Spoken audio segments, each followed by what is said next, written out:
TDP party నుంచి అనుష గారు ఉన్నారు. అనుష గారు, ఏంటిది, ఎందుకు ఈ పర్మిషన్లు ఇస్తున్నారు? పర్మిషన్లు నామం అంటే ఇచ్చినప్పటికీ కూడా 100 మంది అని చెప్పారు, 1000 మంది వస్తున్నారు అక్కడికి. 4 వాహనాలని చెప్పారు, 40కి పైగా వాహనాలు అక్కడికి వచ్చున్నాయి.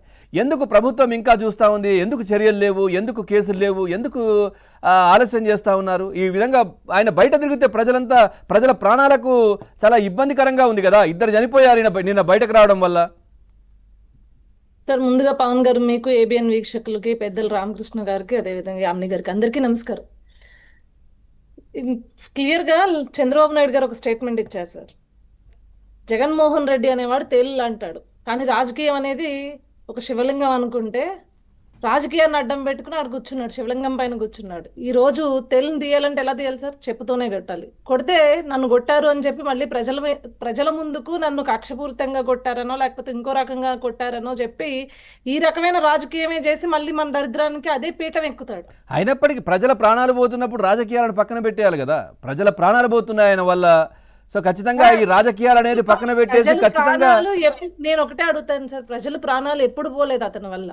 ఇది ప్రజలు అర్థం చేసుకోవాలి. మళ్ళీ పీఠాన్ని ఎక్కే విధంగా ఈరోజు జగన్మోహన్ రెడ్డి కనుక తయారైతే ప్రజల గురించి ముందు పక్కన పెట్టండి, మొత్తానికి రాష్ట్రానికే భవిష్యత్తు లేకుండా చేస్తాడు, మన భవిష్యత్తు తరాలకే భవిష్యత్తు లేకుండా చేస్తాడు.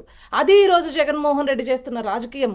క్లియర్గా ప్రజలకు అర్థమయ్యేలాగా చెప్పి ఏది జగన్మోహన్ రెడ్డి యొక్క నైజమో లేకపోతే అతని యొక్క బిహేవియర్ ఎలా ఉంటుంది, అతను ఏ రకమైన అరాచక శక్తిగా ఎలా ఉంటాడో, అతని యొక్క నేపథ్యం ఎలా ఉంటుంది అనేది ప్రజలకి క్లియర్గా ఈరోజు మనం ఎక్స్ప్లెయిన్ చేయడంలోనే మన డిబేట్స్ అవ్వచ్చు, లేకపోతే చంద్రబాబు నాయుడు గారు చెప్పడం అవ్వచ్చు, కూటమి పెద్దలు చెప్పడం అవ్వచ్చు, ఇదంతా చేస్తున్నాము. ఎందుకు అరెస్ట్ చేయలేదంటే తప్పకుండా చేస్తారు సార్. జగన్మోహన్ రెడ్డి వరకు అతను చేస్తున్న ఏవైతే నేరాలు ఉన్నాయో అతని పాత్ర జగన్మోహన్ రెడ్డి వరకు ఆ తీగ వెళ్లేంత వరకు ఖచ్చితంగా అరెస్ట్ చేస్తారు. కానీ జగన్మోహన్ రెడ్డి ఏం చేస్తున్నాడు? ఆ తీగను ఏదైతే జగన్మోహన్ రెడ్డి వరకు లింక్ చేసుకోవట్లేదు, మధ్యలో ఉన్న వాళ్ళని అందరినీ, అతని నమ్మిన వాళ్ళనే బలి చేస్తున్నాడు. ఇది అతని నమ్మిన వాళ్ళు కూడా ఏ రోజైతే నమ్మడం మొదలు పెడతారో, ఇతని యొక్క రాజకీయ స్వలాభం కోసం మమ్మల్ని బలి చేస్తున్నారని చెప్పి ఏ రోజైతే నమ్మడం మొదలు పెడతారో అప్పుడు జగన్మోహన్ రెడ్డి పతనం అయితే ఖచ్చితంగా మొదలవుద్ది. దానికి ఇంకా టైం ఉంది సార్. నేను ఒకటి పవన్ గారు చెప్పదలుచుకున్నా, ప్రజలకే చెప్పదలుచుకున్నా, దశాబ్ద కాలంగా జగన్మోహన్ రెడ్డి యొక్క రాజకీయ నేపథ్యం ఏంటి? అయితే ఓదార్పు, లేదు అంటే పరామర్శ, ఈ రెండే కదా సార్.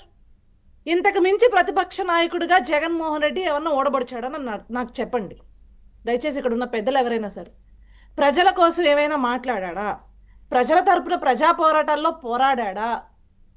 లేదు అంటే ప్రజల కోసం, ప్రజలు ఇబ్బందుల కోసం ఏ రోజన్నా ప్రెస్ మీట్ పెట్టాడా? 2 చేస్తాడు సార్.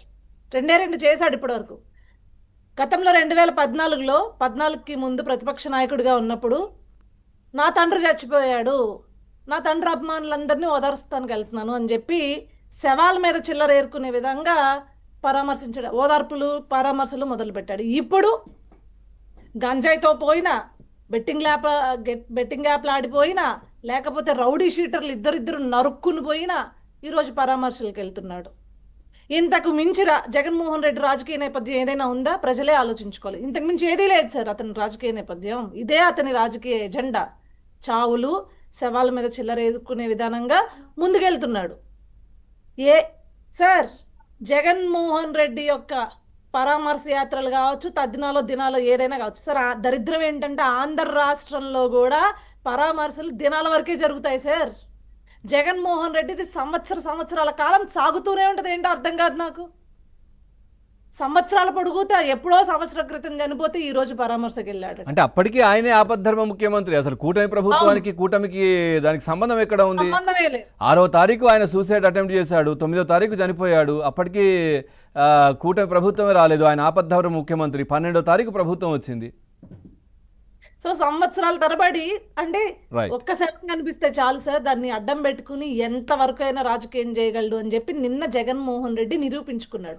నేనేమంటానంటే కేవలం జగన్మోహన్ రెడ్డి పర్యటనలోనే ఎందుకు ఈ అరాచకవాదులు, అరాచక శక్తులు ఉన్నారు దేనికుంటున్నారు? చూస్తున్నారు కదా, సైకిళ్ళు కనబడితే తొక్కేసే సైకోలు ఉన్నారు అందులో.